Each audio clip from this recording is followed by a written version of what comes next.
c'est, comment dirais-je, c'est Dieu qui a permis. Ouais, ok, on peut toujours attribuer la gloire de tout ce que nous faisons à Dieu, mais on se dit que c'est vraiment un tour de magie. Ce n'est pas elle.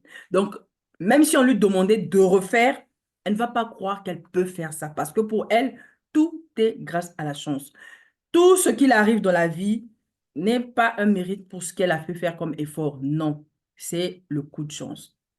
Et parfois, on voit des personnes, entre guillemets, qui se retournent vers le spiritisme. Bon, je ne veux pas offusquer le côté religion occulte de chacun ici, mais il y a des gens aujourd'hui, pour pouvoir faire quelque chose, poser des actions, il faut qu'il y ait soit un féticheur, un marabout qui ait dit, et ah ouais, c'est arrivé, donc c'est vraiment vrai.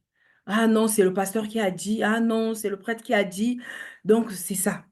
Mais elle-même, elle ne peut pas croire que Dieu a donné à chacun de nous des capacités et l'école, le système académique, aujourd'hui, nous avons beaucoup de moyens pour nous former, nous structurer. On a la capacité de pouvoir exploiter, exprimer ce que nous avons, mais donner tout le mérite à la chance serait vraiment dénigrer nos propres capacités. Et donc, il y a des personnes qui se retrouvent face à cette situation. Donc, voilà, ici déjà, nous avons trois caractéristiques pour pouvoir identifier le syndrome de l'imposteur. Ensuite, nous avons la peur d'être démasqué. Mhm.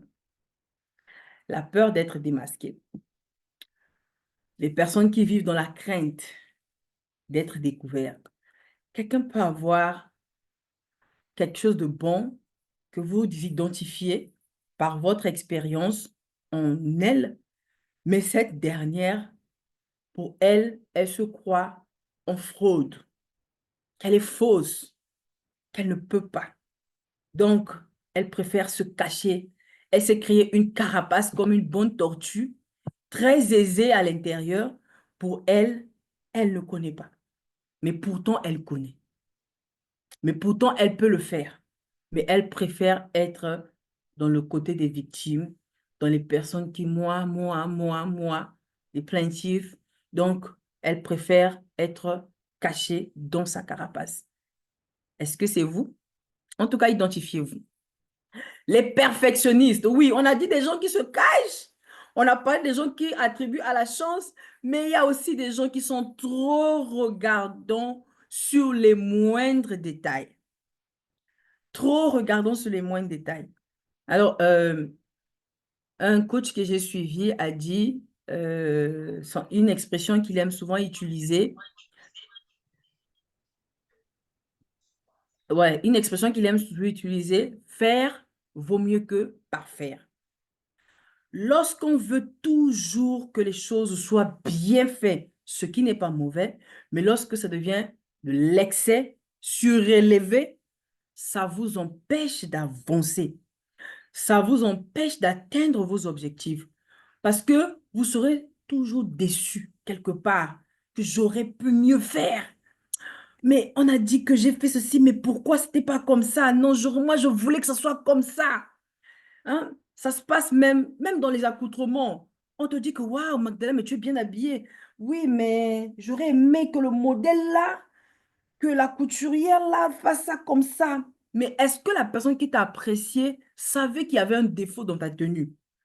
Elle a juste remarqué que tu es bien mise dans ta tenue et ça te rend belle, attrayante. Dis merci simplement. Mais ces personnes-là vont vouloir trop avoir, c'est-à-dire qu'elle voulait que, donc, elle va montrer ça à la personne qui l'apprécie. Il n'a pas besoin de savoir ça. Il n'a pas besoin de savoir ça.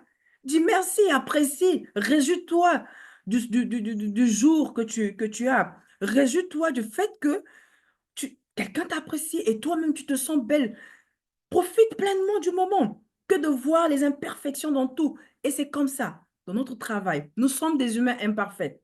Ce qui veut dire que la perfection n'est pas de ce monde. On ne peut pas dire un jour aujourd'hui que parce que j'ai monté une présentation, certainement dans celle-ci, il y a de ceux qui sont en train de suivre mon slide. Vous remarquez qu'il y a peut-être des cookies, j'ai manqué des S, des accents, des virgules quelque part. Mais si je me mettais à regarder tout ça là, c'est que je ne veux pas faire cette présentation. Donc, c'est pour dire que quelque part, il y a toujours de l'imperfection dans ce que l'être humain peut faire. Maintenant, si toi, tu vas te bloquer, toi, tu vas t'empêcher d'avancer, toi, tu vas t'empêcher de pouvoir partager ton expérience. Tu as une compétence, tu peux faire quelque chose, tu maîtrises ton domaine, mais lance-toi, lance-toi. Pourquoi pas ne pas essayer? Que les gens disent que c'était pas bon, que tu pars améliorer. Mais quand tu attends le bon moment, il n'existera jamais le bon moment. Demandez aux entrepreneurs, vont vous le dire. Allez lire les grands livres des grands auteurs, suivre les vidéos. Ils vont vous dire, la majorité de ceux qui ont réussi, ils ont commencé petit. C'était pas prêt, c'était pas bon.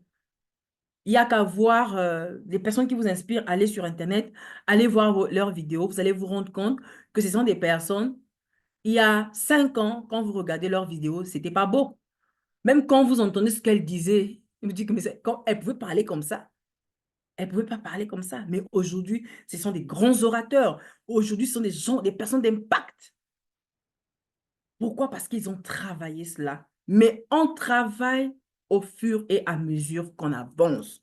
Ce n'est pas en restant statu quo qu'on va croire qu'on est en train de travailler.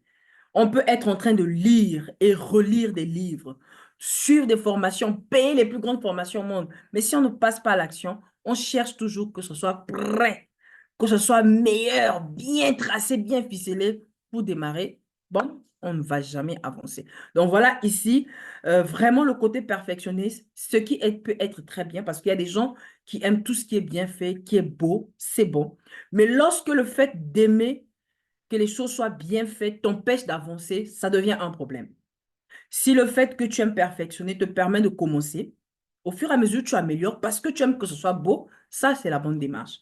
Donc, voilà notre moyen d'identifier le côté trop perfectionniste. Donc, vous avez un travail à faire, vous pouvez le faire, lancez-vous.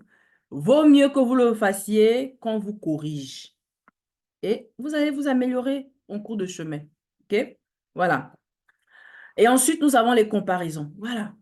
Ah, j'aurais bien aimé que ce soit comme un tel. Ah, bon, ah, c'était trop bien. Voilà. On veut se comparer aux autres. Non, ce n'est pas toujours bon parce que en voulant se comparer aux autres, cela va vraiment nous frustrer. OK? Cela va nous frustrer et comme on a dit tout à l'heure, ça va vraiment nous empêcher d'avancer parce qu'on sera là en victime, en plaintif. Voilà, j'ai remarqué que les grands hommes, les personnes d'impact n'aiment pas les plaintes.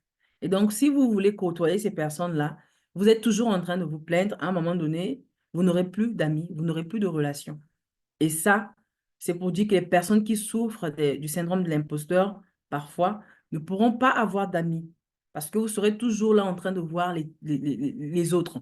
On le voit souvent chez les femmes. Beaucoup aujourd'hui n'arrivent pas à stabiliser leur ménage parce qu'elles sont toujours en train de voir ce que monsieur un tel a fait pour sa femme. Pourquoi pas moi aussi? Voilà. Moi, je veux aussi acheter. Donc, certaines personnes même rentrent dans les dettes parce qu'elles veulent suivre le suivisme. Voilà. Donc, on aimerait bien faire quelque chose, mais j'aurais aimé que ce soit comme le coach Intel. Moi, je suis le coach Intel. Voilà, ce coach-là, il est meilleur, donc je veux faire comme lui. Mais tu vas faire comme lui et tu es là assis. Tu penses que si lui, il était resté assis comme toi, il serait là? Donc, quand tu veux faire la comparaison, fais la bonne comparaison pour que tu puisses tirer le meilleur parti, t'inspirer et avancer. Voilà. Voilà.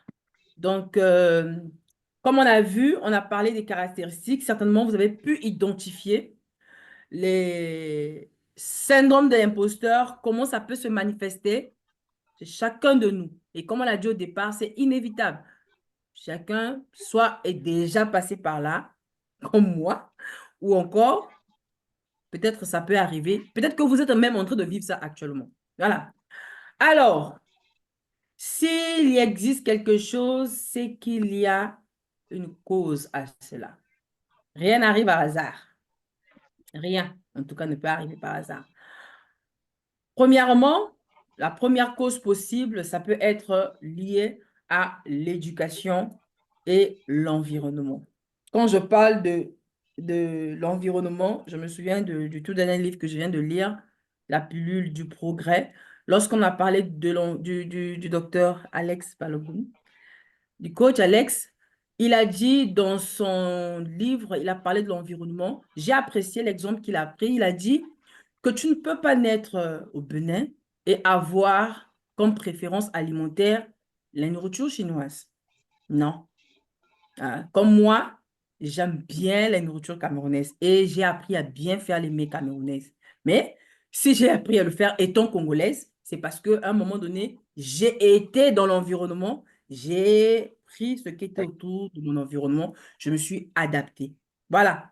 Donc, aujourd'hui, si dans ton environnement, depuis ton enfance, le succès n'était pas mis en avant, on ne reconnaissait pas tes talents, ton potentiel. Et ça, parfois, ça peut être la faute de nos parents. Pas parfois, c'est souvent ça. Bon, ils n'ont peut-être pas eu la chance d'apprendre comme nous aujourd'hui, qui avons la chance d'avoir beaucoup d'informations. Lorsqu'on culpabilise toujours les enfants, on les insulte, on les caractérise, on les catégorise, bêtes, idiots, voilà. Pour lui, dans sa tête, il crée déjà un mur. Pour lui, il est bête. Pour lui, il est idiot. Donc, il ne peut rien faire de bon. Voilà, il y a certains parents qui le disent, toi, vraiment, dans ta tête, il n'y a rien de bon dedans. Oui. Pour lui, c'est qu'il n'y a rien de bon. Donc, on dit même qu'il y a de l'eau dedans. Il y a de le pipi dedans. Quand tu dis ça à ton enfant, bon, c'est beau de le dire, mais lorsque tu essaies de voir la chose autrement, tu vas te rendre compte que s'il y a l'eau ou le vide dans une tête, mais que crois-tu qu'il y aura de plus dans cette personne? Que il va se sentir vraiment imposteur. Même si celui-ci a pu grandir, il a fréquenté, il a eu des diplômes, à un moment donné, il sera comparé comme les 150 femmes que nous avons vues dans notre exemple du début. Pour lui, il va ne pas accepter ses capacités parce que pour lui, on lui a jamais montré qu'il avait du talent, qu'il pouvait bien faire. Alors que si on pouvait dire à notre enfant que tu peux faire mieux, ce que tu as fait, ce n'est pas bien, tu peux faire mieux, il va grandir avec cette façon de faire. Donc, l'environnement peut contribuer au développement de ce syndrome. Dès l'enfance, la personne a déjà développé que lui, il ne peut pas parler, surtout pas en public. Lui, il n'a pas de mots à dire. Lui, il ne peut pas réfléchir. Lui, il ne peut pas. Donc, n'attendez pas un miracle. Ne vous attendez pas à un miracle. Ce dernier, lorsqu'il va arriver même dans le milieu professionnel, c'est comme ça qu'il sera. On a souvent remarqué certaines personnes qui ont cette tendance, euh, ils sont tellement obéissants au point où lorsqu'on lui dit, tu n'as pas, tu vas faire ceci, voici le travail que tu vas faire. Tu lui remets le document, tu lui dis, voilà, tu vas remplir telle chose. Il ne va pas développer sa créativité pour dire que ben, si je peux faire ceci, est-ce que je peux proposer autre chose, soit à mon supérieur? Il ne pourra pas. Donc, ce sont des personnes qui sont comme des robots programmés. Fais ceci, il fait. Ne fais pas ceci, il ne fait pas. Il ne peut pas créer, il ne peut pas innover, donc il ne peut même pas penser. Voilà. Donc, l'environnement peut vraiment influencer le développement du syndrome de l'imposteur chez chaque être humain. Moi, je me souviens encore, j'avais un chef qui me disait, quand je dis que mes chefs, je pensais que, il me dit que Magdala, tu n'as pas le droit de penser. Tu es qui pour penser? Quelle est ta responsabilité ici? Non. Ton travail ici, c'est de faire ce qu'on te dit, pas de penser. Waouh! Mais des années après, lorsque j'ai découvert le développement personnel, j'ai réalisé qu'en fait, en quelque sorte, ce chef me rendait abruti. Comment tu peux demander à l'enfant de quelqu'un de ne jamais penser? Donc, tu lui donnes une tâche, il l'exécute comme un robot. Il ne doit même pas réfléchir, apporter des choses. Non, non, non, non. Donc, ça, ce sont des choses qui peuvent influencer vraiment l'environnement. Voilà. Deuxième chose, les causes qui peuvent vraiment affecter, et ça, c'est beaucoup plus particulièrement chez les femmes, les stéréotypes du genre. Ici, vous allez remarquer, en général, ça ressort de l'environnement social, culturel, bon, peut-être en Afrique, on va beaucoup plus remarquer ça. Les expressions comme la place de la femme, c'est à la cuisine. Donc, on a développé cette façon de faire pour montrer à la femme qu'elle n'était pas capable de faire autre chose que gérer son ménage. Du coup, on a créé beaucoup de mouvements, les droits de la femme, ci, par là, parce que à un moment donné, les femmes n'avaient pas droit à faire autre chose que de gérer son ménage. Lorsqu'elles devaient euh, exercer des activités professionnelles ou encore aller à l'école, ça devenait difficile. Et donc, peut remarquer qu'il y a certaines femmes qui ont pu se battre aujourd'hui. Bon, grâce à notre société, ça a tellement évolué. Comment? Il y a un micro ouvert, s'il vous plaît. Voilà, donc je disais tantôt qu'il y a certaines femmes aujourd'hui qui peuvent être victimes, comme les premières femmes du début de notre exemple, les 150 femmes qui, elles, pouvaient travailler parce qu'elles étaient diplômées, elles méritaient leur emploi. Ce n'était pas de la falsification, mais comme dans notre société, on dit que la femme doit toujours faire certaines choses, elle n'a pas droit à la parole, à faire ci, à faire ça, ça peut venir aussi contribuer à diminuer la femme. Elle ne sera pas assez épanouie de se développer. Donc, le côté culturel, social peut aussi influencer l'épanouissement de la personne. Et donc, ça peut être aussi l'une des causes qui peut empêcher les personnes, qui peut vraiment entraîner les personnes dans le syndrome de l'imposteur.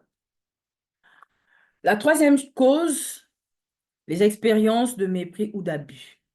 Donc, les personnes ayant vécu des expériences de mépris, ça peut être à l'école, comme on a parlé de l'environnement, ça peut être aussi depuis la maison familiale, une situation qu'il a vécue dans la société comme ça en général, ça peut les rendre vulnérables. Donc, ça peut permettre en personne que ça les frustre, quoi. Donc, elle a dû vivre un choc qui a perturbé sa, son système. Et donc, du coup, ça a causé en elle ce syndrome qui l'empêche vraiment de pouvoir s'épanouir, se mouvoir, profiter pleinement de la vie. Donc, voilà ici les quelques causes, hein. Ce n'est pas vraiment toutes que j'ai citées ici, question de temps. Donc, ici, nous avons quelques causes que vous pouvez identifier. Donc, dans vos recherches, certainement, vous pouvez remarquer d'autres causes qui peuvent qui peuvent faire naître en nous ce syndrome de l'imposteur. Est-ce qu'on évolue tous ensemble? Mettez-moi un pouce, un emoji pour montrer quand le volume est bon, le son, il y a un bon retour. Jusqu'ici, est-ce que c'est OK?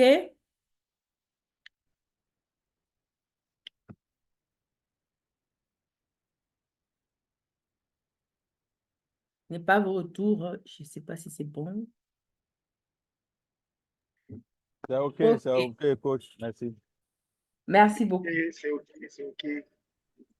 Super, merci. Donc, on peut avancer sur les conséquences. Alors, donc, comme on a vu les causes, conséquences que cela peut causer. Hmm. Donc, en termes de conséquences, il y a de l'impact sur le plan professionnel et personnel. Donc, des personnes peuvent être victimes d'anxiété, procrastination et, comme on a dit, perfectionnisme et limitation des opportunités de carrière. Voilà. Donc, j'aimerais bien parler un peu plus de carrière. Comme on a parlé des compétences, on parle plus des compétences. Vous allez vous rendre compte qu'aujourd'hui, il y a des gens qui peuvent vraiment, ils ont assez de capacités, même ayant appris en autodidacte, même ayant appris en autodidacte, c'est-à-dire qu'ils n'ont pas peut-être une formation ou un diplôme. D'ailleurs, je vous rappelle que ce syndrome affecte beaucoup plus des personnes qui sont aussi autodidactes. Donc, ils ont appris dans l'état, donc comme ça, ils ont progressé, appris quelque chose, ils ont assimilé, elles ont assez d'expérience. Mais comme elles n'ont pas un diplôme, il suffit qu'une personne vienne nous demander, est-ce que tu es diplômé de ça? Est-ce que tu maîtrises ça? Et dit que, oh, en fait, je n'ai pas un diplôme. Ah, est-ce que par hasard, je ne serais pas en train de dire n'importe quoi? Est-ce que, donc, ça peut déjà venir brutaliser le cerveau et ça vous empêche vraiment de pouvoir vous exercer. Donc, en termes de carrière, il y a des métiers aujourd'hui, comme celui du coaching, qui vraiment, dans un cursus scolaire, Il n'y a pas un programme pour ça au départ, mais il y a des gens qui s'autoproclament, qui s'appellent coach par expérience, ils ont découvert quelque chose, ils veulent partager, voilà, ils s'appellent coach. Un peu comme dans nos quartiers, hein. Quelqu'un qui vend les médicaments dans la rue, on les appelle les docs. Voilà, les docs. Mais à un moment donné, quand on te pose la question, est-ce que tu maîtrises, est-ce que tu as fait l'école de ça, est-ce que tu as un diplôme de ça, à un moment donné, tu dis que, en fait, c'est vrai, je n'ai pas un diplôme. Mais est-ce que j'ai le droit? Est-ce que? Ah oui, voilà pourquoi je n'arrive pas à faire ceci. C'est parce que je n'avais pas le diplôme. Donc, du coup, je n'ai plus d'autre. Et du coup, la personne se fuse, ça l'empêche de s'épanouir. Donc, voilà aussi, quand je parlais des causes, donc ça peut aussi affecter. Donc, ça va limiter votre carrière comme conséquence du syndrome de l'imposteur. Et sur le plan personnel, comme on a parlé de l'estime de soi, vraiment faible estime de soi, les relations interpersonnelles affectées, voilà. Donc, pas d'amis, pas de personnes qui seront là toujours à essuyer nos larmes, à nous comprendre. Ah non. Voilà. Donc, ça peut impacter parce qu'à un moment donné, vous devenez un élément nuisible, voilà.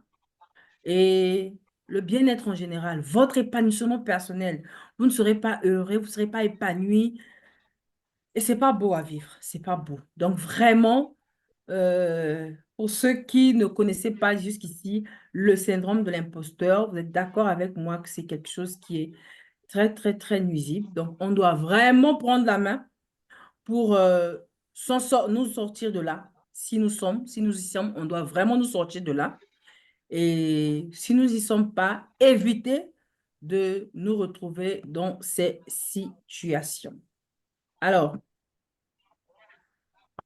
quelles sont les solutions? On a pu détecter, on a pu comprendre ensemble comment ça fonctionne, quelles sont les causes, les conséquences que cela peut apporter du syndrome de l'imposteur. Alors, quelles sont les solutions pour éviter ou pour arriver à surmonter le syndrome de l'imposteur? Il y en a, je vous ai réservé quelques conseils.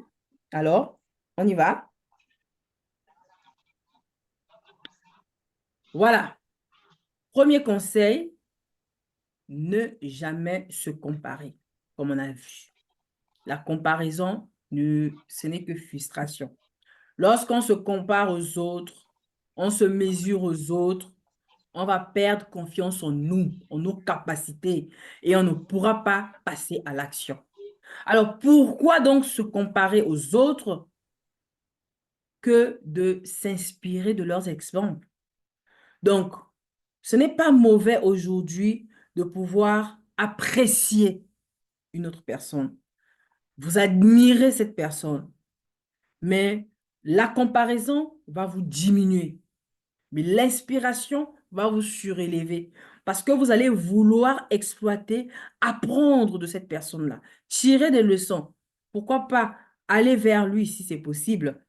Si c'est un coach que vous avez vu sur Internet, vous pourrez peut-être prendre ses formations, apprendre de lui, le suivre un peu plus pour imiter vraiment ces personnes. C'est ce que nous faisons avec les auteurs que nous lisons. À un moment donné, on apprend à faire comme eux. Donc, c'est mieux de s'inspirer que de se comparer. Ça, c'est un comportement des faibles, hein. Lorsqu'on est toujours en train de se comparer, c'est vraiment un esprit des faibles. Deuxième conseil, avancer à son rythme. Voilà. On n'a pas toutes les mêmes capacités. Ce n'est pas possible. On ne peut pas être brillant comme tout le monde partout. Ce que moi, je peux faire de bon peut être une faiblesse et l'autre, mais lui, il peut avoir une force qui peut être ma faiblesse. Voilà. Donc, dire qu'on veut vraiment faire comme un tel, ce n'est pas la bonne démarche. On a dit de s'inspirer. Donc, accepter que nous, on n'a pas cette capacité d'apprentissage rapide. Nous, on n'a pas cette faculté de faire peut-être certaines choses. Soit on peut apprendre à nous adapter, mais on peut travailler de façon équilibrée, ok? Aller à notre rythme pour ne pas perdre notre motivation. Parce que le fait d'aller courir, courir, courir, c'est bien. On va arriver à la ligne d'arrivée, mais est-ce qu'on aura les résultats que nous recherchons? Est-ce que notre travail sera vraiment un travail de qualité? Ok? On a le résultat, mais est-ce que c'est vraiment beau à voir, à entendre? Non. Donc, un travail sur nous, ça sera d'aller mollo, d'aller à un bon rythme. Waouh! Ah, c'est chaud. Aïe, aïe, aïe, aïe. Conseil, le troisième conseil, c'est accepter la critique, assumer nos décisions.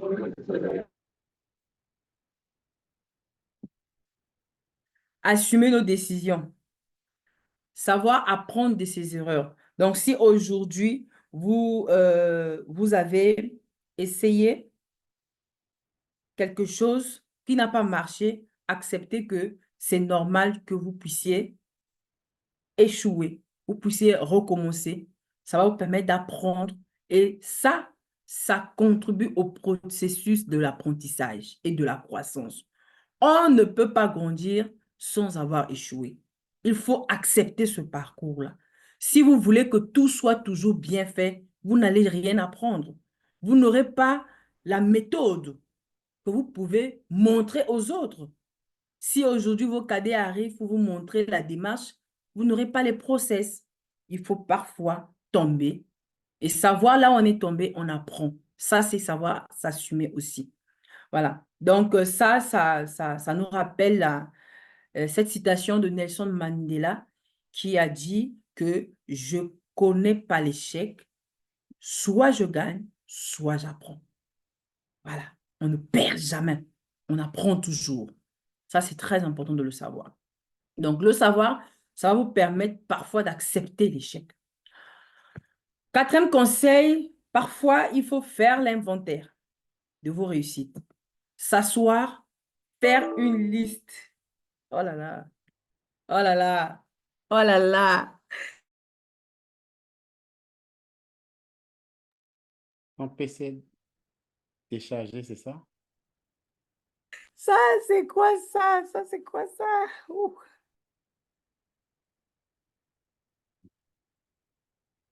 Waouh. Ton PC déchargé.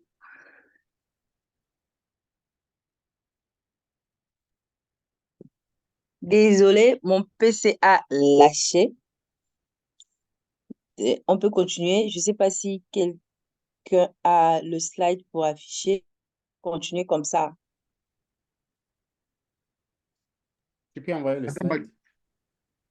Magdala, je vais Comment? essayer d'envoyer je vais essayer de télécharger le slide et vous envoyer le temps que vous expliquez. Coach Magdala, tu n'as pas respecté ce que tu nous as enseigné. Ce que le coach, le plan B a ne jamais dit. Alors, yes. Ne vous inquiétez pas, je partage je partage.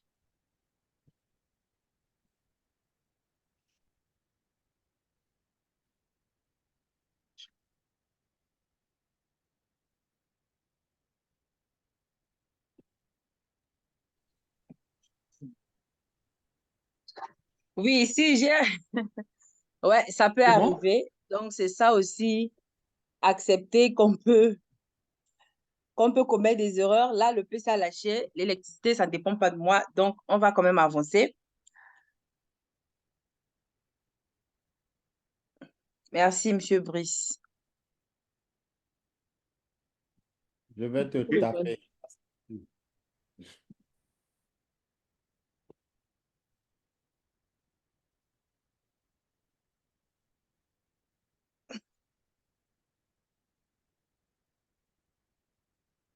Madame Magdala, est-ce que vous avez l'écran? Oui, j'ai l'écran, merci. Dites-moi là où vous êtes.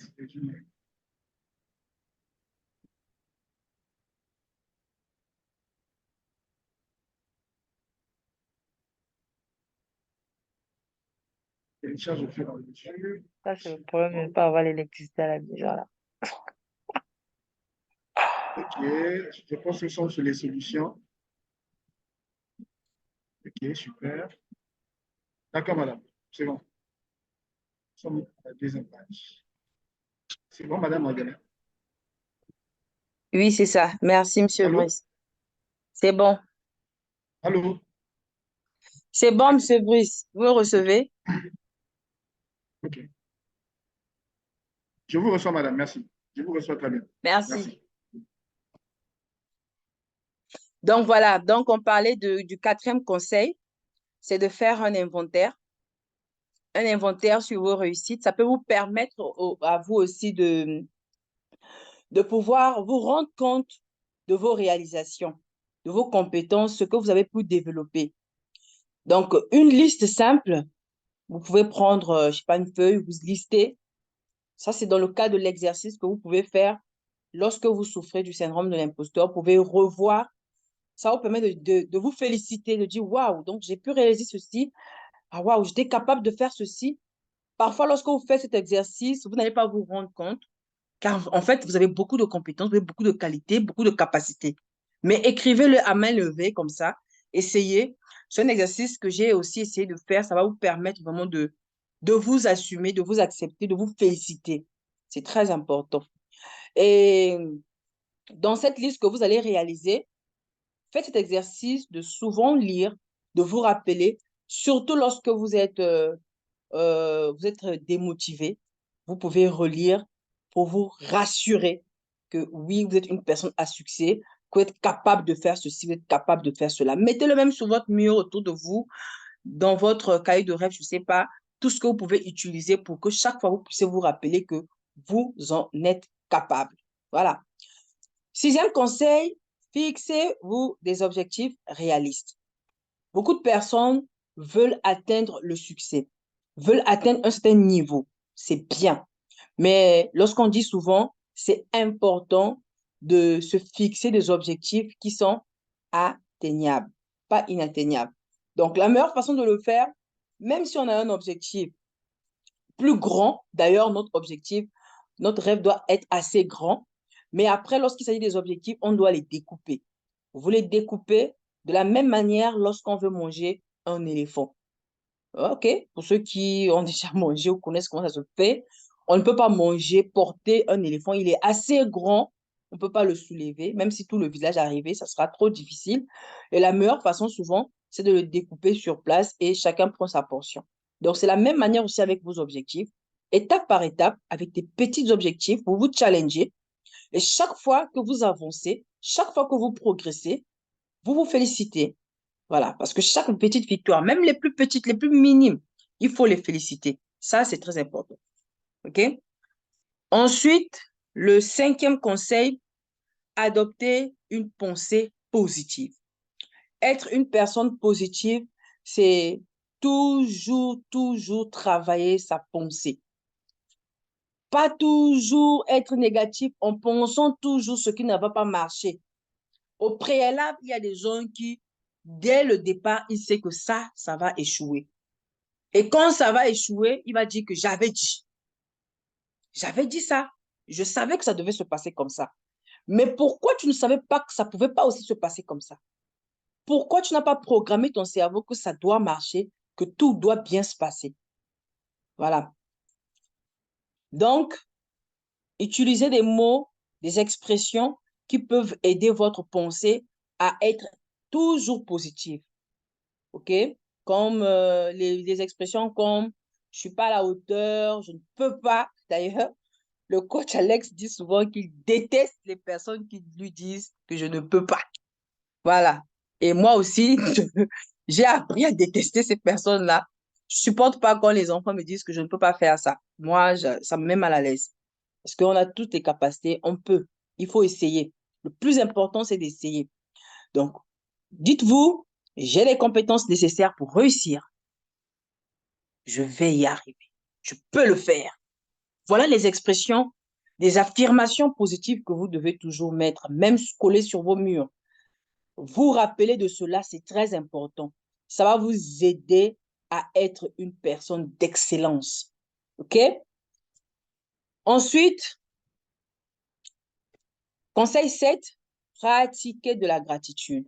Combien de fois vous avez remercié Dieu pour les compétences que vous avez, lorsque vous avez pu réaliser quelque chose que vous-même, vous ne croyez pas pouvoir le réaliser? Combien de fois vous avez remercié? Combien de fois vous êtes même vous-même félicité? Ou même lorsque les autres vous félicitent, est-ce que vous avez de la gratitude de dire vraiment merci sincèrement quand quelqu'un vous apprécie? Vous-même, des fois, vous bloquez les félicitations. Quand on te dit que mais tu as bien fait, félicitations. Ah, non, en fait, c'était pas ça. Ah, je devais faire ceci, mais non, dis d'abord merci.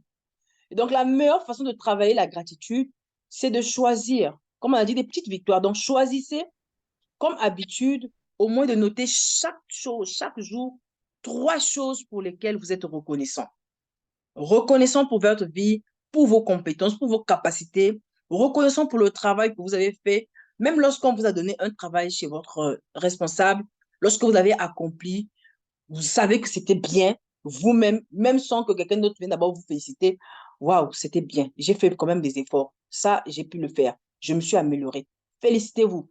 Donc, ayez toujours une liste qui va vous permettre, au moins 3 choses, qui va vous permettre de vous montrer reconnaissant chaque jour. La gratitude peut vous aider vraiment à vous libérer du syndrome de l'imposteur. Être des professionnels d'impact, d'excellence. On peut avancer, Monsieur Brice.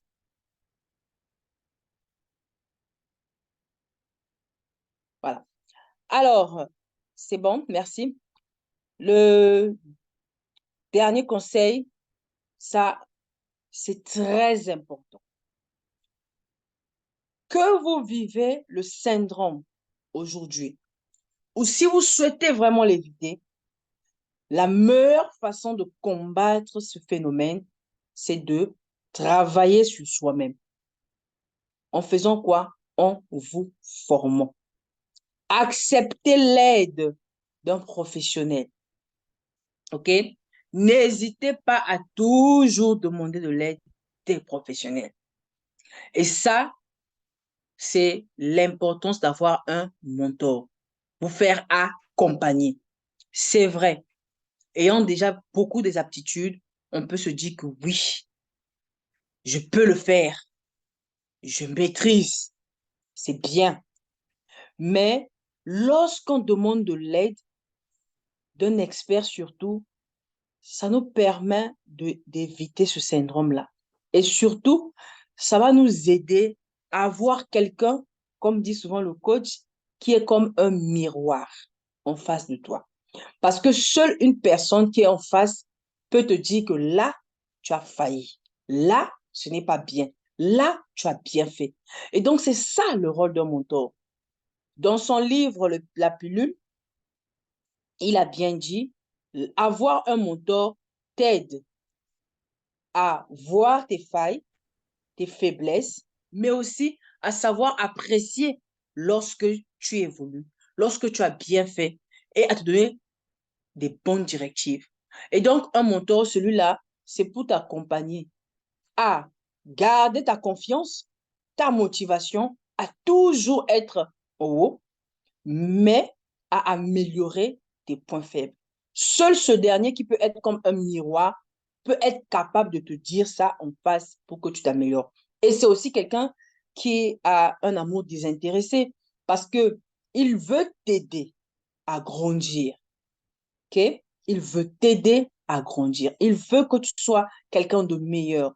Donc, il n'a aucun intérêt de cacher le côté négatif que tu as pour tes beaux yeux ou encore pour te carrosser au sens du poil. Donc, si aujourd'hui, dans ton domaine de compétences, tu n'as pas encore pensé à te faire accompagner, ce soir, j'espère que tu prendras la décision de le faire. D'y penser déjà. Parce qu'on ne peut pas grandir seul. Souvenez-vous que si notre premier professeur de maternelle ou du primaire, du CP, n'était pas avec nous, on ne pouvait pas déjà commencer à connaître ne fût-ce que l'alphabet.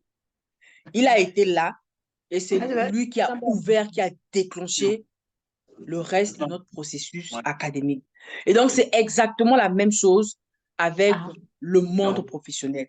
Si on veut évoluer, il faut qu'il y ait quelqu'un qui soit comme notre guide pour nous tenir la main pour avancer. On peut avancer, M. Brice? Enfin, au-delà d'avoir un mentor, dernier conseil que je vous donne ce soir, c'est de vous former et surtout de vous perfectionner. De ne pas vous limiter de ce que vous connaissez aujourd'hui. Ce que vous avez déjà, c'est bien. Mais dans toute compétence, surtout dans notre monde qui est en train d'évoluer à une vitesse éclair, il faut faire des mises à jour. Dans le cas contraire, on va être désactivé comme un logiciel parce que nos méthodes vont être obsolètes. Donc, si nous ne voulons pas nous retrouver éjectés comme dans la corbeille, on doit se mettre à jour, évoluer au rythme culturel d'aujourd'hui. Tellement d'informations, c'est vrai. Mais si vous ne vous améliorez pas sur les compétences que vous avez, comme le dit souvent le coach, de ne pas seulement s'arrêter sur ce qu'on sait. Les compétences ont besoin d'être mises à jour, peut-être chaque 3 mois, chaque 6 mois, chaque année. Mais si nous, on reste avec les vieux cahiers qu'on a appris dans les années 1980 à aujourd'hui, à un moment donné, on est obsolète. Et même pour les professionnels, vous allez vous rendre compte que si aujourd'hui l'Afrique n'avance pas, c'est parce que même le système, c'est toujours l'ancien système des années 80 où nous sommes en train d'évoluer. Et donc, nous devons être ceux-là qui sont en train d'avancer au rythme de l'évolution, de la technologie. Nous avons aujourd'hui les livres. Lisez, cultivez-vous. Surtout lorsqu'il s'agit de votre domaine de compétences, il y en a des livres, tellement de livres que le marché n'en finira pas. Lisez, perfectionnez-vous, c'est très important. Suivez des vidéos YouTube et versez de tellement de vidéos. Il y a tellement de programmes partout, sur Google, Facebook. Il y a tellement de coachs qui nous donnent suffisamment d'informations. Participez aux événements. Donc, félicitations à toi ce soir qui a bravé. Il est 22 heures. Fatigué d'une longue journée. Nous sommes le week-end, déjà le début du week-end. On doit se reposer, profiter de la famille. Mais vous avez sauté sur l'occasion pour profiter de ce moment d'apprentissage. Ça, ce sont des choses qu'il faut faire. Donc, chaque fois qu'il y a conférence, séminaire, atelier, masterclass et tout, mettez-vous dans l'apprentissage. Ça, c'est très important. Et surtout, ne soyez pas assez éparpillés parce qu'on dit formation, dans tout ce qu'on dit, vous versez, non. Mettez-vous dans l'apprentissage des choses qui ont attrait à votre vision. Perfectionnez-vous dans votre domaine. C'est vrai que vous pouvez apprendre autre chose, mais soyez aussi assez organisé. Et donc, moi, dans mon histoire, quand j'ai dit au départ, j'étais cette personne qui a souffert, qui mourait de ce sentiment d'imposteur. Mais j'ai pu sortir de là en seulement 35 jours. Je vous dis 35 jours de travail parce que ça fait pas longtemps que j'ai rencontré le cabinet VIP Consult qui m'a permis aujourd'hui de voir que dans mes compétences, je pouvais faire mieux. Au-delà de ce que même je vous produis ce soir. Dans 2 mois, dans 6 mois, on va se revoir. Ça sera encore une autre Magdala que vous verrez parce que j'ai décidé de ne pas seulement me former, mais d'aller au-delà de la transformation. Ça, c'est la particularité que moi, j'ai notée dans ce magnifique cabinet. Et donc, ne vous asseyez pas sur vos toits pour dire que, oh oui, je connais. Mais accrochez-vous à des professionnels. Aujourd'hui, il existe des formations professionnelles, tellement de formations professionnelles. Mais la particularité que j'ai notée avec VIP, ça vous permet de pouvoir vous former pour avoir des... Donc, les compétences que vous avez, le potentiel que vous avez, on va faire quoi? Transformer pour vous surélever. Et encore mieux, vous aider à pouvoir vendre vos compétences. Oui, ça, c'est un marché qui devient assez ouvert de nos jours. Donc, si vous voulez aller au-delà de ce que vous avez aujourd'hui, de renforcer votre estime de soi, d'être une personne d'excellence, un leader, ça, je vous garantis que c'est le travail de VIP Consult. Et j'admire beaucoup cette magnifique phrase qu'elles ont de « Nous sommes votre partenaire de progrès ». Donc, si vous voulez la progression, moi, je l'ai eu en seulement 35 jours. Et je pense que d'ici peu, ça sera une bombe que vous aurez en face de vous. Et donc, merci beaucoup d'avoir participé à ce webinaire ce soir. J'espère que vous avez apprécié. Merci de votre attention. Je vous laisse au micro pour quelques minutes. Si vous avez des questions, Monsieur Uriel, Monsieur Brice, je vous redonne la parole. Merci beaucoup à vous tous.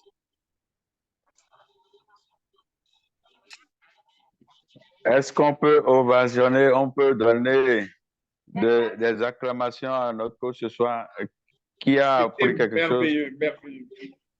Ouvrons nos micros. Je pense qu'elle a abordé tout. Magnifique, Madame Magdala. Wonderful, wonderful, wonderful. Merci, merci. That was so Merci beaucoup. Hein. amazing. C'était pas mal, très bien. Merci, Amazing. merci. Merci à vous. Là, nous avons appris cette soirée inoubliable. Le syndrome de l'imposteur est un phénomène courant. Vous voyez, qui touche de nombreuses personnes. Pourquoi ne pas dire toutes les personnes, quel que soit notre niveau de réussite? Chacun de nous, on a toujours, d'avoir les signes qu'elle a décrits, c'est que chacun de nous devrait se retrouver quelque part. Et donc, vraiment, c'est une leçon, nous avons une belle formation que nous avons appris ce soir. Au cours de cette formation, nous avons appris à reconnaître les signes et les causes. Nous ne devons pas les oublier. De ce syndrome-là, nous avons compris son impact, comment ça peut nuire gravement.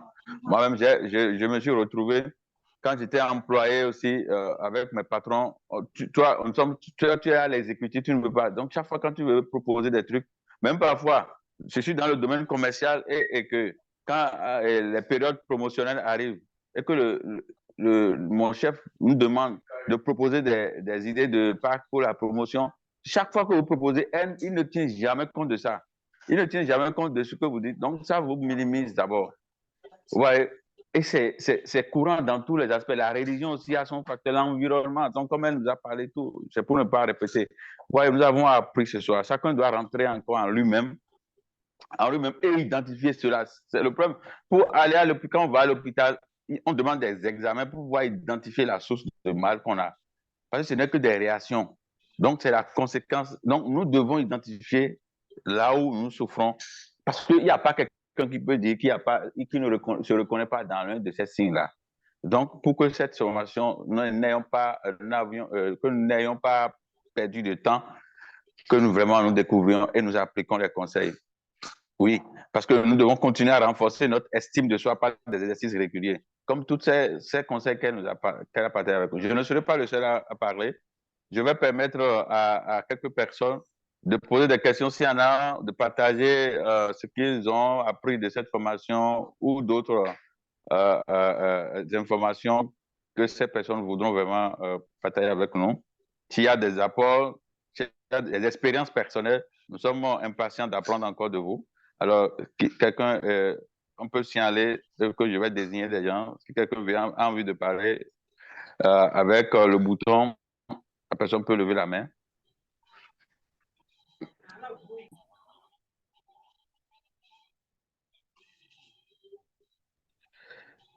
Personne, il y en a personne? Je vais lever la main. Oh, ok, vous pouvez y aller, madame. Merci. Alors, bonsoir à tous. Bonsoir, Magdala. Je tiens d'abord à te dire félicitations. C'était une présentation de taille, une présentation de ouf qui a su toucher un point sensible au-dedans de chacun. En dehors de cela, je dirais que tu as touché une problématique qui est courant, mais dont on ne se rend souvent pas compte. Donc, je pense, en tout cas de mon avis personnel, que la majorité dans ce call aujourd'hui a pu se faire une rétrospection, j'espère bien que c'est le mot, et a pu identifier son point faible et avec les différents conseils que tu as donnés, saura désormais trouver une solution pour surmonter cette maladie-là. Et parce que tu as apporté ça qui est plus qu'un médicament pour l'âme aujourd'hui, moi je te tire chapeau. Tu as animé la formation avec tout l'enthousiasme possible. On sent que tu maîtrises ce que tu nous présentes.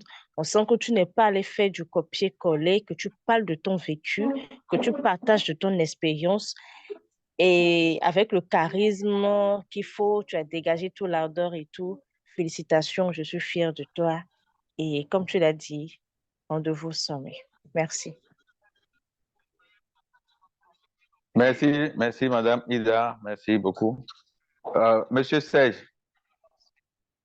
Oui, merci pour la parole accordée, c'est Riel. Et en tout cas, je commence par dire félicitations à Magdala pour cette brillante présentation, une masterclass. J'étais bouche bée. J'étais vraiment admiratif. En tout cas, c'est pas de la flatterie, mais vraiment, je pense qu'on est au bon endroit, à la bonne école où comme le guise Église le faire, on va pouvoir se transformer, comme elle a su le dire, en côtoyant ce genre de personnes qui sont authentiques et qui savent susciter l'engagement en chacun de nous. Moi, dans ce que Magdala a dit, j'ai noté 3 points que j'allais partager. Le premier, c'est 2 questions. J'ai 3 questions et puis un apport. Donc, la première question, c'était sur les... Magdala, tu as parlé du stéréotype de genre. Et dans ton intervention, tu as évoqué que c'était plus les femmes. Mais je voulais apporter une contribution sur ça. C'est qu'il y a aussi le stéréotype du genre au niveau des hommes aussi. Parce que pour nous, surtout les Africains, on a tendance, surtout bon, chez les Bantous, chez nous au Congo, on a tendance à dire souvent que l'homme ne pleure jamais. Le chef du village ne voit jamais le diable. C'est une chose qui a effectivement façonné, a formaté l'homme à tel point que on est arrivé. Excusez-moi, mon fils voulait me dire au revoir, il peut aller dormir. Donc, je disais que chez nous, en Congo-Brazzaville, on a tendance à dire que le chef du village ne voit jamais le diable.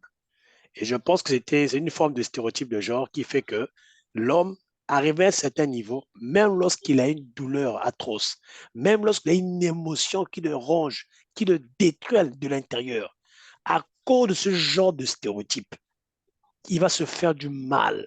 Il va porter un masque devant tout le monde. Il va faire croire que c'est un roc, c'est une pierre qui ne bouge pas, alors qu'il est en train de se détruire à petit feu.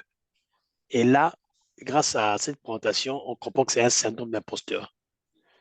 Et récemment, il y a même je pense que médiatiquement, nous avons suivi le pasteur Marcelo qui avait été éprouvé récemment et lui-même qui avait reconnu que ce qui l'a aidé à sortir rapidement de son deuil, c'est qu'il avait été entouré. Il avait même dit que dans mon église, je veux créer un département de consolation pour les hommes.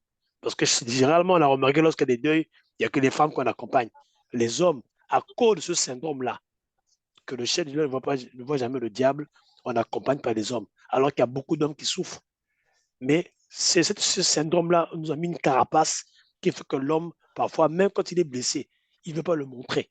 Parce que pour un Africain, quand l'homme montre sa faiblesse, c'est limite, c'est qu'il est faible. Ça, c'est la première contribution que je voulais apporter. La deuxième, ça c'est une question pour Madala. Elle a parlé de ne jamais se comparer dans les solutions. Je voulais savoir, pour toi, dans ton expérience, c'est quoi le juge de paix entre être inspiré et ne pas tomber dans la comparaison? Parce qu'effectivement, il faut s'inspirer des personnes, mais c'est quoi la limite? C'est à quel niveau, à quel moment on se rend compte que là, je ne m'inspire plus, là, je commence à faire de la comparaison. Et la deuxième question pour moi, ce serait la gestion des critiques. Comment est-ce que tu as appris à gérer les critiques? Parce que tu as évoqué ça dans les solutions, d'accepter la critique et assumer ses décisions. Et je voulais que tu nous partages comment est-ce que toi, tu as appris à gérer, à affronter les critiques devant des personnes qui ne sont pas d'accord avec toi. Comment est-ce que tu le gères? Voilà ce que j'avais à partager. Merci, Monsieur Serge. Voilà les 2 questions. La limite comment s'inspirer de quelqu'un pour ne pas tomber dans la comparaison, le début de la comparaison. Et aussi, la dernière question que je vais inviter Magdala à répondre, notre coach qui nous a fait voyager ce soir. Merci. Oui, merci, Monsieur Serge. Et merci pour les remarques. C'est vrai que dans la préparation, j'ai pensé aux hommes, mais bon, voilà. Merci beaucoup. Sur le côté comparaison, en fait, la limite de la comparaison, lorsqu'on se compare, sur le plan beaucoup plus négatif, ce n'est pas une solution. L'inspiration va te permettre de voir les choses de façon positive. En général, lorsqu'on se compare aux gens, on se positionne déjà, au-dedans de nous, on se positionne de façon négative. Parce que la comparaison, ce n'est pas une critique positive, c'est beaucoup plus pour voir ce qu'il fait de mauvais. Donc, lorsqu'on s'inspire, par contre, on est déjà, comme je dis, positif, on essaie de voir le bon. Et quand on voit le bon, l'esprit se met dans l'apprentissage. Donc, on conditionne déjà notre cerveau à apprendre, à accepter d'apprendre, en fait, de cette personne-là. Et cette humilité va nous emmener même à aller vers cette personne-là. Or, pendant la comparaison, donc, peut-être qu'il y a d'autres qui sont dans le chat qui vont aussi ajouter, comme vous l'avez fait. Dans la comparaison, on est déjà positionné sur une barre négative et on ne va pas voir le bon. On va pas voir le bon. Je dirais par exemple, si aujourd'hui vous dites que Magdala, elle a fait elle a fait une belle présentation, elle a comme ceci. Là, tu es en train d'apprécier, tu ne compares pas.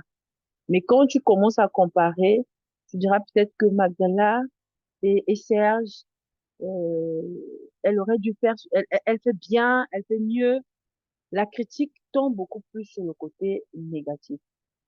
Ok. Mais par contre, lorsqu'on veut s'inspirer sur ce que Serge a fait, lorsqu'on veut voir ce qu'il a fait, on voit dans l'œil d'appréciation positive et on veut vraiment apprendre de cette personne. Du coup, l'humilité, la modestie va nous aider à aller même vers la personne. C'est la même chose lorsqu'on se plie à suivre une formation, à suivre les vidéos de quelqu'un qu'on admire. Lorsqu'on a de l'admiration, et ce n'est pas une comparaison. Ce n'est pas une comparaison, à moins que je me trompe, peut-être qu'il y a quelqu'un qui a quelque chose de à ajouter. Voilà. En ce qui concerne le côté critique, je pense que tu as dit comment j'ai pu surmonter la critique personnellement par rapport à l'histoire que j'ai racontée de moi. Ok. C'est ça, parce que je suis Moi, arrivé en retard, j'ai pas suivi le début, donc je voulais que tu me partages. dans mon histoire, je disais que j'étais quelqu'un qui a travaillé. J'ai eu un parcours professionnel, donc je connais le monde de l'emploi. Mais j'ai tout laissé pour me lancer dans l'entrepreneuriat. J'ai apprécié ce monde sans savoir qu'il y avait vraiment des difficultés que je pouvais rencontrer. Donc déjà là, quand tu arrives dans un monde où tu dois galérer, tu dois connaître la médiocrité, alors que tu étais une personne qui avait déjà un standing de vie, du coup, dans ton esprit naît ce côté de tu perds ton estime de soi, tu perds ton estime sociale. Et je prends par exemple le cas de la famille. Je ne veux pas aller trop loin. Je parle de la famille. À un moment donné de ta vie, quand tu étais celle qui contribuait, celle qui faisait tout, celle qui payait les factures, celle qui réglait les problèmes, et quand à un moment donné tu perds, les gens s'en foutent des raisons qui t'ont permis d'arriver à ce niveau-là. On sait juste que tu n'es plus cette personne-là.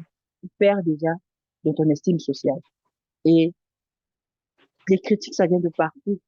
Le manque de respect, même des personnes qui sont les plus jeunes, deviennent tes grands, tes aînés, parce que c'est eux qui payent les factures. Et à ce moment-là, tu n'as plus le courage, tu n'as plus la volonté, tu n'as plus l'amour de faire quelque chose. Tu perds vraiment le contrôle de ta personne. Tu perds en estime de soi personnelle. Et si je viens dans le cadre professionnel, parce que comme je disais dans l'exemple de mon histoire, j'ai eu à me bâtir une communauté. Et à un moment donné, ma communauté progresse. Je donne des astuces, je conseille, je forme, et mon équipe progresse. Moi, par contre, je ne progresse pas. À un moment donné, qu'est-ce que ça fait? Ça te met dans une position très, très fragile. Et parmi les personnes que tu as accompagnées, ce sont eux qui se moquent encore de toi. Il y en a eu qui diront que comment ça, elle en tant que coach, pourquoi elle ne peut pas faire ceci, pourquoi elle ne peut pas faire ça? Comment? Et donc, du coup, ça te fragilise. Tu perds le contrôle, tu perds ton amour personnel. Et moi, je suis arrivée à un niveau où je, je ne croyais plus en moi. Je dis, pas possible. Pour moi, je suis dignes ratées de la vie. Je ne pouvais même plus croire que je pouvais encore faire une présentation comme celle-ci. Vous pouvez pas imaginer combien j'ai stressé alors que je peux dire que je suis quelqu'un qui est habitué au micro, mais ça a été un exercice très difficile pour moi pour me remettre à faire ne plus que cette masterclass. Donc, c'était pas facile. Donc, voilà, différentes petites, mais bon, heureusement pour moi que j'ai pu surmonter. Et grâce à vous, donc VIP, vous m'aidez aussi à remonter la pensée. J'espère que j'ai répondu. C'est parfait. Merci, Magdala, pour les réponses accordées. Merci, monsieur. Merci. Merci. Merci beaucoup. Nous allons prendre Dea Queen.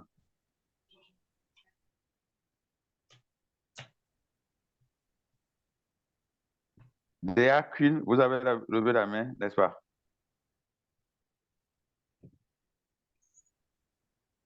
Oui, j'ai levé la main, monsieur Uriel. Bonsoir, bonsoir à tous. Bonsoir, madame. Vous Bonsoir. pouvez aller. Ok, bonsoir à tous. Bonsoir, coach Magdala. Merci beaucoup de me donner l'opportunité de m'exprimer. Alors, je prends la parole parce que je suis vraiment ravie, voilà, de voir mon amie, ma sœur, dans ses prouesses.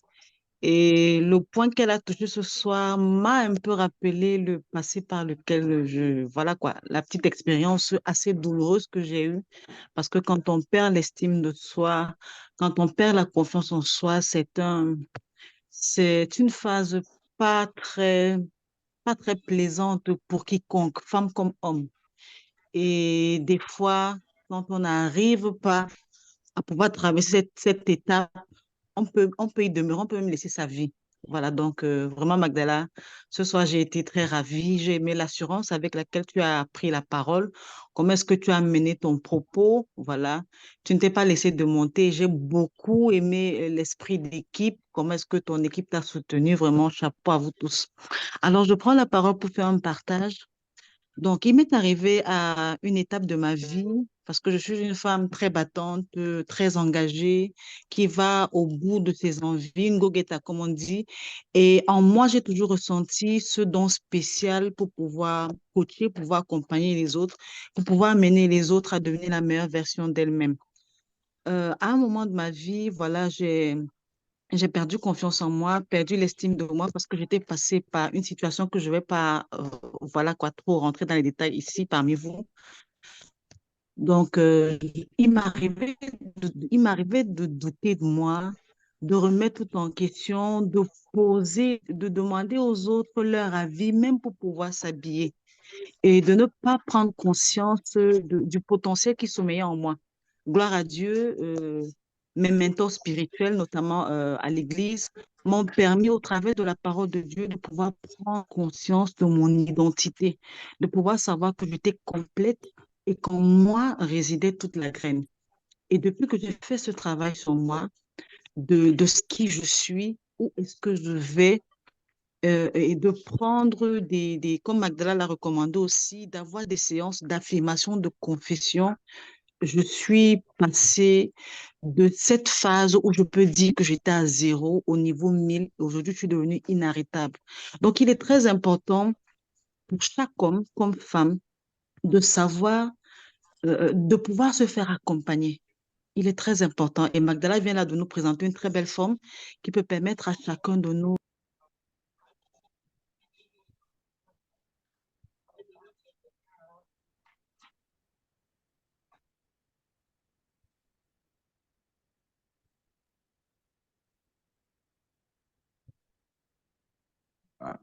Nous l'avons Voilà, perdu. désolé, on a été coupé. Donc, j'étais tantôt en D'accord. train de dire qu'il est très important, voyez-vous, de pouvoir se faire accompagner. Parce que beaucoup de personnes se disent, ah, je vais pouvoir le faire toute seule ou je pourrais parvenir à mes fins, etc. et tout. Mais je dis, le coaching de nos jours est une activité où chacun devait se prêter, que ce soit sur le plan personnel, le plan des affaires, etc. Parce que beaucoup parmi nous sont passés de leur naissance croissant jusqu'à l'âge adulte par des circonstances qui ont brisé l'être spécial qui était cette personne. Et la seule manière de se construire, c'est de découvrir le véritable qui on est. Et la meilleure manière de pouvoir y parvenir, c'est de se faire accompagner. Parce que quand vous faites accompagner, vous prenez conscience de votre identité. Vous parvenez à dénicher votre potentiel et à pouvoir le faire éclore. Et désormais, vous pouvez en profiter, vous pouvez convertir ce dernier en quelque chose de spécial. Donc, gloire à Dieu, moi, j'ai pu avoir cette opportunité. Aujourd'hui, je suis devenue inarrêtable. Je permets à beaucoup de personnes auprès de moi, de manière gratuite, de pouvoir se prendre en main, de pouvoir savoir qui elles sont et de mieux améliorer, en fait, d'améliorer même leur avenir. Et c'est la grâce que chacun de nous a en lui. Mais si on n'en prend pas conscience, on ne pourra pas faire profiter à notre monde de cette merveille que nous sommes. Regardez, je vous ai dit que par le passé, j'avais été brisée. Si j'étais restée dans cette posture-là, je ne serais pas en train de faire profiter à mon monde aujourd'hui de tout ce potentiel spécial qui est en moi. Donc, ce soit ce qu'on doit retenir, voilà, de cette magnifique formation qui nous a été donnée avec Maestria par Coach Magdala, que au fond de nous sommeille un potentiel. Et on ne doit pas le laisser mourir parce qu'on ne veut pas se faire accompagner. Donc, saisissons l'opportunité de pouvoir se faire accompagner, de pouvoir se faire bâtir, de pouvoir prendre conscience de qui on est et on verra comment est-ce qu'on va devenir inarrêtable, instoppable. Parce que quelque part dans notre parcours terrestre, nous sommes passés par des circonstances qui sont venues endormir celui-ci. Merci beaucoup, Magdala.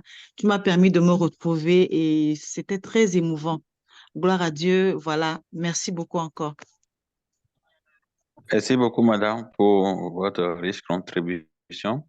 Vous voyez, ces genre de moments donnent envie de ne pas rater les prochaines fois. C'est la mission que s'est donnée le cabinet VIP, conduit par son leader, notre leader, le coach Alex, où chaque semaine nous sommes ensemble pour partager de ces choses-là. Parce que ça a gâté, ça a détruit la vie de plusieurs personnes parce qu'ils n'ont pas accès à cette connaissance. Ensemble, nous disons merci, merci au coach pour l'occasion qu'il nous a donnée. Je vais donner la parole à Faustine Roussou. Merci, monsieur. Bonsoir à tous. Merci. Mes félicitations à Madame Magdala. Vraiment, moi, les mots me manquent. Je suis très épatée et je me pose la question, comment est-ce que le choix de ce thème est venu? Parce que cette séance de ce soir-là, franchement, moi, ça m'a permis de me comprendre parce qu'avant, je ne me comprenais pas. Je pensais que j'étais malade. Et alors que ce n'est que ce syndrome d'imposteur parce que vous avez dit beaucoup de choses dans laquelle je me voyais. C'est comme si vous me connaissez, vous étiez en train de me décrire. Et vraiment, merci pour les témoignages, celle qui vient de passer aussi. Ça me réconforte et de savoir qu'il y a des gens aussi qui sont passés par ce que j'ai vécu et ça me donne de l'espoir d'aller de l'avant, de continuer. Et merci au cabinet VIP Consult parce que vraiment, je ne sais pas, c'est sur le net que je suis tombée fortuitement sur ce cabinet et franchement, je ne regrette pas. Je ne regrette pas d'avoir choisi de me former, de souscrire à certaines formations et vraiment, les remerciements, je ne vais pas, on ne va pas cesser de vous remercier parce que ces formations-là ne sont pas payantes, elles sont gratuites. Si on devait payer pour tout ça, je pense qu'on n'allait pas pouvoir, mais franchement, je me dis que j'ai de la chance. Maintenant, alors, excusez-moi, petit qui est rentré dans la chambre. Et moi, ma question, celle qui vient d'intervenir tout à l'heure, vous avez dit que c'est une bonne chose de si j'ai bien saisi, d'essayer d'être coach. Est-ce que on a forcément besoin de coacher pour pouvoir pallier à ce, à ce syndrome ou bien à ce mal que beaucoup traversent en douce sans se rendre compte, ou bien on doit inciter à la formation professionnelle? Parce que coacher, ce n'est pas donner à n'importe qui de coacher. C'est certaines personnes qui ont le don, certains peuvent, par les formations, devenir des coachs, mais moi, je voudrais savoir, c'est le développement personnel c'est sur le développement personnel qu'on doit mettre l'accent ou bien de côté. Parce que quand on prend l'exemple de, des frustrations, des cas de frustration qu'on a en cherchant à amener, parce que quand tu es, par exemple, perfectionniste, moi, c'est mon plus grand défaut. Et tu veux que ça soit bien fait, mais tu es entouré des gens qui ne font pas d'efforts. Et finalement, tous ces gens-là que tu as essayé, ils apprennent quelque chose de toi, mais après, ils deviennent quand même ton ennemi de façon, même si c'est déguisé. Et on finit au bout du rouleau à ne pas vraiment avoir des gens autour de soi. Parce que ça aussi, c'est déjà du coaching. C'est pour ça que je voudrais savoir, c'est dans le développement personnel que nous devons mettre l'accent ou bien chercher à coacher toujours des gens. Merci et franchement, bravo pour Madame Magdala. Et surtout pour aussi la carrure de coach ce soir. Parce que les autres fois, quand on était en formation ensemble, j'ai vu que ce soir-là, la posture a changé carrément. Merci et félicitations. On espère y arriver un jour, nous aussi. Merci, bonne soirée. Rendez-vous au sommet. Merci beaucoup, Madame Faustine. Je vais laisser coach Magdala répondre à votre préoccupation. Merci.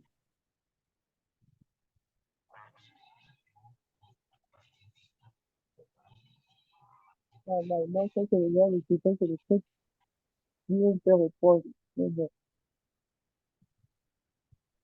Coach Madame Magdala. Faustine, oui, vous me recevez?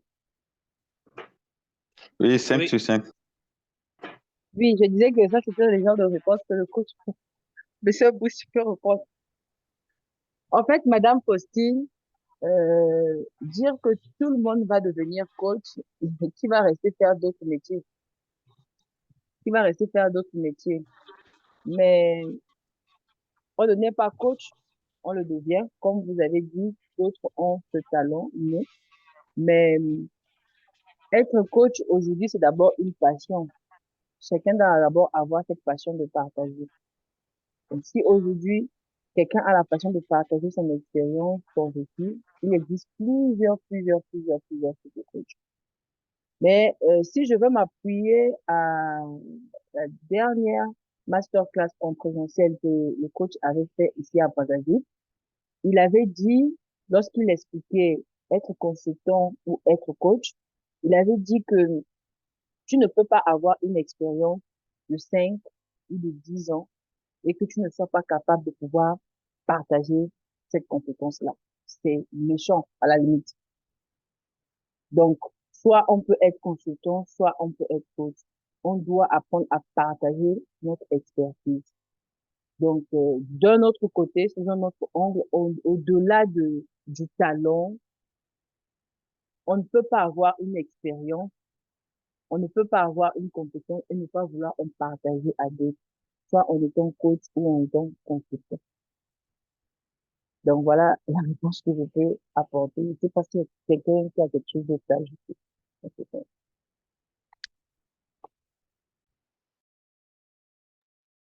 Merci. Merci beaucoup, coach Magdala. Madame Faustine, vous avez eu de réponse à votre question. Ça peut aller? Oui, merci. Merci beaucoup. Il y a encore d'autres questions ou bien des partages avant qu'on invite notre mentor, notre coach à partager avec nous 2 mots chaque fois quand il ouvre la parole. On ne reste pas sans apprendre. J'ai envie d'apprendre de lui. C'est en 2 minutes, 5 minutes. S'il n'y a plus de mains, nous allons inviter le coach Arles, celui par qui nous avons cette grâce d'apprendre chaque semaine, celui qui nous donne l'opportunité pour certains de vaincre le syndrome d'imposture comme moi, à pouvoir parler en public, à pouvoir aussi faire des exercices comme notre coach, à d'autres personnes de découvrir des connaissances comme nous venons de découvrir ce soir. Chaque semaine, nous sommes toujours en ligne, les mardis, les jeudis, ça dépend, 2 fois dans la semaine, avec d'autres formations que le coach lui-même anime. Les cabinets, nous sommes au Bénin, au Burkina, au Gabon, Congo, Braza. Donc, ne ratez pas les occasions, restez connectés aux différentes annexes, au groupe WhatsApp pour être informé des formations. À présent, je vais laisser la place, le micro au coach Alès. Merci. Merci, Uriel. Toutes mes félicitations à Magdala pour cette belle présentation ce soir. Toutes mes félicitations vraiment. Et c'est une thématique indispensable dans la croissance et dans la réussite dans la vie. Comme je l'ai toujours dit, si je regardais ou je faisais attention au fait que, à mes imperfections en français, j'allais jamais m'améliorer. En 2015, je m'exprime en anglais, quelqu'un traduit en français, étant anglophone. Mais à un moment donné, et j'avais tellement peur d'oser et de commencer par m'exprimer en français. Mais à un moment donné, j'ai brisé cette barrière. J'ai commencé à m'exprimer en français. Et aujourd'hui, je ne fais que m'améliorer. Et à chaque fois que je prends la parole, je deviens meilleur. Donc, s'il vous plaît, la perfection n'existe pas. Ce dont vous avez besoin, c'est l'excellence. L'excellence, c'est la soif de s'améliorer au quotidien. L'excellence, c'est faire mieux à chaque fois. Mais la perfection est une destination qui n'existe pas. Donc, l'idéal, c'est c'est d'avoir plutôt le mindset d'excellence et non le mindset de la perfection. Sinon, vous n'allez jamais sortir de cette cage. Oui, vous n'allez jamais sortir de cette cage. Vous allez vous limiter, vous allez vous bloquer, alors que vous avez du potentiel, vous avez des choses à offrir au monde. Et comme l'intervention de la dame tout à l'heure disait, nous sommes tous une bénédiction pour la planète. Le monde a besoin de notre existence pour s'améliorer. Mais si vous laissez les paroles des autres, les opinions des autres, vous empêcher. Pendant mes réflexions aujourd'hui, ce matin, j'ai voulu même faire une publication sur ça. Je me suis rendu compte qu'il n'y a personne qui a changé le monde, qui a impacté le monde, qui a été raisonnable. Ceux qui sont raisonnables et compréhensibles ne changent jamais le monde. Si vous voulez être compréhensible, vous voulez qu'on vous comprenne, vous voulez être raisonnable, vous voulez que les gens arrivent à cerner, à vous comprendre, à même prévoir vos prochaines décisions, vos prochaines pas. Vous voulez rester dans la normalité. Vous n'allez jamais, jamais libérer le maximum de votre potentiel. Ne cherchez pas à être raisonnable. Non. Parce que ceux qui sont raisonnables, ils vivent toujours en dessous de leur potentiel, de leur capacité. Le monde vous attend. Merci beaucoup et passez une agréable nuit. Merci beaucoup, coach. Merci, Le monde coach. nous attend. Le monde attend chacun de nous. Nous avons appris. Nous devons apprendre